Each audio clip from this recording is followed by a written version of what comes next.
Şimdi bir daha kapella, sonra bitiriyorum. O kadar vukuat yaptım dediler cesaretli çılgın, ama ben esaretten çıktım, yeni ben eskisinden farklı.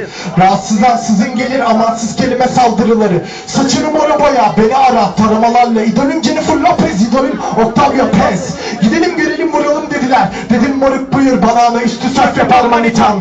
Ana çok selam yara ana, tuzdan sonra sülfürik asit basacağım.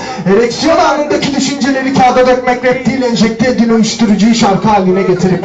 Bir maziyi bitirip artık alper commercial değil, delikanlılık efendilik, gereksiz action değil. Başarısız imposection operasyonun rahatsız katibi takip et ki bok yolunda akıbetimiz. Pahalı bir kot pantolona siktirdiğimiz duyguları, senin en derin korkuların, orospu benim her gün yaşadıklarım. Oh yeah!